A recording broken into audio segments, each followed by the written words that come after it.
exactly 15 to 20 days from now you would be giving those extensive CA papers. You know what, काफी बार क्या होता है, अपन सब कर लेते हैं, पढ़ाई कर लिया, रिविजन कर लिया, लेकिन वो एग्जामिनेशन के 3 घंटे के वजह से if you not able to sustain the pressure in those 3 hours, if you not able to collect yourself and manage the time in those 3 hours, पूरे अब तक की पढ़ाई की बैंड बच जाती है, अपकमिंग 4-5 महीने आपकी स्टेक पे चले जाते हैं. इसीलिए ये वीडियो मैं बना रही हूँ to help you understand what goes behind setting ICI papers, what kind of papers you can expect this time, the length of the papers, the difficulty level जो एक्सपेक्टेड है दिस टाइम. पूरा detail में आपको बताऊंगी guys. मैं ये बात नहीं बता रही हूँ, I study this based upon examiner comments, ICI webinars, BOS के जो वीडियोस रहते हैं, सब कुछ स्टडी करके बहुत सारे हिंट्स मिलते हैं कि इस बार पेपर किस टाइप के एक्सपेक्टेड है. तो that is what I am going to say you and prepare your mindset so that आप वो 3 घंटे में पैनिक ना करो, जो किया है उसको जस्टिस दे पाओ. आप देखना ये वीडियो ना वो 3 घंटे के टाइम पे आपको याद रहेगा, एंड थैंक गॉड आप फील करोगे कि थैंक गॉड ये पॉइंटर्स मुझे पता थे, I am not panicking now. तो बहुत क्रूशियल रहेगा आपके लिए गाइस, एंड बहुत सारे ऐसे videos to motivate you, to give you the reality check, to give you the guidance till the date of your examinations. इस चैनल पे वीडियोस आते रहेंगे. तो क्या करना है, सिंपल है, चैनल को सब्सक्राइब करके रखो, बेल आइकॉन हिट करके रखो.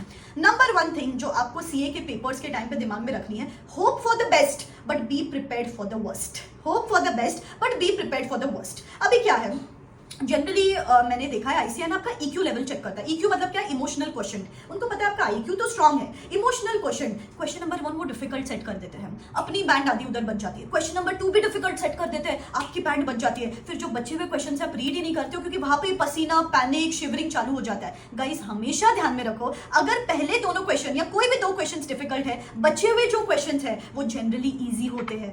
एज इट इज RTP में से copy paste, as it is test your knowledge में से copy paste, as it is MTP में से कॉपी पेस्ट. लेकिन अपन इतने इनग्रॉस हो जाते हैं on what we don't know, we don't see what we know. आपने ऑब्जर्व किया होगा जो भी रिपीटर्स है लास्ट अटेम्प्ट के टाइम पे भी 2-3 क्वेश्चन और वो भी स्टार्टिंग में जनरली ऐसे क्वेश्चंस डाल देते हैं, फिर अपन पैनिक करते हैं. सो इसीलिए अभी से बता रही हूं आपको कि वो क्वेश्चंस डिफिकल्ट आने तो यू हैव टू काम yourself down, always see 1 question at a time, focus upon what you know rather than focusing upon what you do not know. अभी एक बात ध्यान में रखो गाइस, प्रिपेयर द माइंडसेट कि कुछ ना कुछ तो डिफिकल्ट आएगा. CA का पेपर है, कुछ ना कुछ तो डिफिकल्ट आएगा. एज इट इज आपको पूरे 5-6 क्वेश्चन आ रहे हैं, ऐसा कभी भी नहीं होने वाला है. तो आपको क्या करना है कि जो क्वेश्चंस आपको आते हैं फिल्टर करो. वो जो 15 मिनट्स का रीडिंग टाइम होता है ना, जो क्वेश्चंस आपको आते हैं वो फिल्टर करो. फर्स्ट 1 आवर में वो 2 क्वेश्चंस लिख दो. बच्चा हुआ पेपर आपको नहीं भी आ रहा है ना, 70 मार्क्स का पेपर, उसमें स्टेप मार्किंग टारगेट करो. हर पेपर में स्टेप मार्किंग मिलती है, थियरी में भी स्टेप मार्किंग मिलती है. लेकिन ये जो एक्सपेक्टेशन है वो गलत है ना कि मुझे हर क्वेश्चन आना चाहिए. That is not practically possible. अभी देखो माइंडसेट का क्या इंपॉर्टेंस होता है. जैसे आपके घर पे कोई डिश बनी है for example,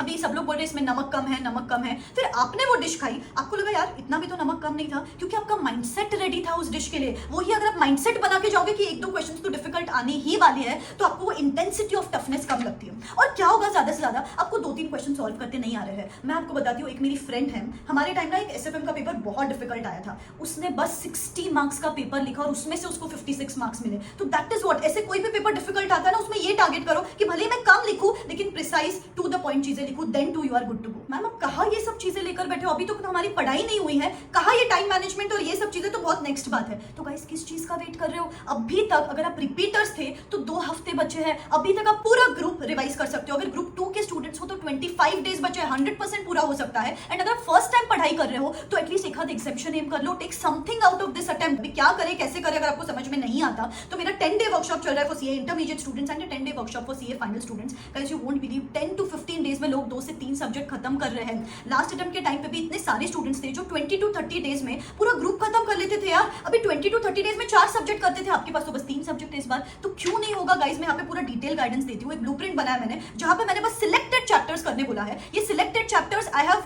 filtered on the basis of section wise weightages of ICI, MTPs, RTPs. तो कौन से है ये हाई अर्निंग चैप्टर्स, इनको कितना टाइम देना है, लो अर्निंग चैप्टर्स को कितना टाइम देना है, पूरा डिटेल बताती हूँ. कल कौन सा चैप्टर करना है, परसों कौन सा चैप्टर करना है, रूटीन क्या होना चाहिए. I hold that little finger of yours और पूरा डिटेल में गाइडलाइन देती हूँ. 18th को मैं एक सेशन कंडक्ट कर रही हूँ for the last 10 to 14 days plan of action. तो जो रिपीटर्स है स्पेशली, सिर्फ ये प्लान ऑफ एक्शन फॉलो करके भी आप अब तक एग्जामिनेशन क्लियर कर सकते हो. जो फर्स्ट टाइम एग्जामिनेशन दे रहा है वो 1 से 2 पेपर में ये सेशंस देख के एग्जामिनेशंस टारगेट कर सकते हो. और एक आध पेपर को तो अपने को छुट्टी है तो उसको एग्जाम के 3 दिन में पढ़ के अपन 40s में स्कोर कर सकते हैं. तो अब तक पूरा ग्रुप कॉन्क्रीट हो सकता है बेटा. गाइस अभी रिसेंटली मैंने एक revised 20 day planner for group 1 students conduct किया था and last 1 month planner for group 2 students conduct किया था. 1.5 डे का सेशन कंडक्ट किया था. Oh my god guys, people were amazed कि इस तरीके से पढ़ाई की जाती है. आप ये सब सेशंस रिकॉर्डेड फॉर्मेट में देख सकते हो. और 4 to 5 सेशंस अब तक बचे हैं. Dos and don'ts before examination, stress management before examination. बस गाइस देरी है तो कमिटमेंट की, नीचे डिस्क्रिप्शन बॉक्स में लिंक है. अभी ये वर्कशॉप 70% डिस्काउंट पे अवेलेबल है. इसके साथ आपको हर सब्जेक्ट के 2 full syllabus paper papers along with evaluation along with suggested answer जिसकी मार्केट वैल्यू कुछ 2500 रुपीज के आसपास है, वो यहाँ पे आपको एब्सोल्युटली फ्री ऑफ कॉस्ट मिल रही है। तो give yourself this last one chance. कुछ नहीं तो एक एग्जामिनेशन के लिए कोशिश करो, लेकिन कोशिश करो।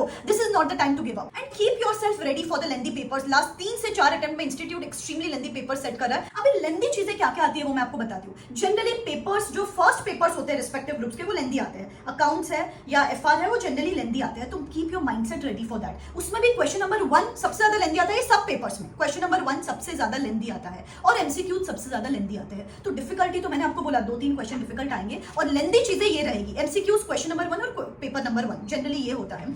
अभी से क्या करो ना इस चीज के लिए सोल्यूशन सीख गाइस। मैं सिर्फ आपको ये नहीं बोल रही हूँ कि किस टाइप की पेपर एक्सपेक्टेड है, मैं आपको उसकी सोल्यूशन भी बता रही हूँ। आपको क्या करना है, अभी से टाइमर लगा के पढ़ाई करना शुरू करो कि जो क्वेश्चन नंबर 1 रहेगा उसको मुझे 30 मिनट्स में ही खत्म करना है। एमसीक्यू जो रहेगा मुझे उसको 45 मिनट्स में खत्म करना है। तो इस टाइप से पढ़ाई करते हो तो आपकी वो स्पीड ऑटोमेटिकली बढ़ जाएगी। तो स्टडी अकॉर्डिंगली कि मुझे लेंथ मेरी स्पीड बढ़ जानी चाहिए सो दैट मैं पूरा पेपर लिखूं। नहीं तो क्या होता है अननेसेसरी 15 to 20 मार्क्स का आता रहता है, still you are not able to cover up the entire paper. So please अभी से ही उस टाइप से प्रैक्टिस करो। कुछ क्विक फिक्सेस अगर मैं आपको बताऊं, जैसे ये बैलेंस शीट है, अभी पहले ना वर्किंग नोट्स ड्रॉ करके भी फिगर्स है वो लेके आ जाओ और वो फिगर्स फिर डायरेक्टली आप बैलेंस शीट में पुट अप करोगे तो आपके लिए इजी रहेगा। तो that is one quick hack. पहले read the requirement of the question. Requirement read करते हो और उसके बाद क्वेश्चन पढ़ते हो तो that also saves on your time. Nextly theory paper में be precise with your answer. जो पूछा है वही देखो। 4 मार्क के क्वेश्चन के लिए 5 से 6 point, that's it, enough. 15 minutes of reading time में 2 क्वेश्चन ऐसे फिल्टर करो जो आपको बहुत अच्छे से आते हैं। That is something we are going to do. तो ऐसी क्विक चीजें जैसे मैंने टाइमर बेस्ड पढ़ाई आपको करने के लिए बोला, फिर रीड द रिक्वायरमेंट पहले करने को बोला, फिर उसके साथ पहले फिगर्स निकाल लो वर्किंग नोट्स ड्रॉ करके सो दैट आपको क्विक सॉल्यूशंस आप ड्रॉ कर सकते हो। सो या these are the few things you can expect. This is the mindset with which you have to move ahead. आप खुद देखना, भले आप 80 मार्क्स का पेपर लिखोगे आपको 60 मार्क्स आसानी से आ जाएंगे, but keep that mindset ready and intact with you. ठीक है ना? ऐसे ही बहुत सारे वीडियोस जल्दी मैं चैनल पे लाती रहूंगी, बस आप पढ़ते रहो, गिव अप नहीं मारना है खुद पे, believe in yourself. This is me signing out, wish you all the best. Tata.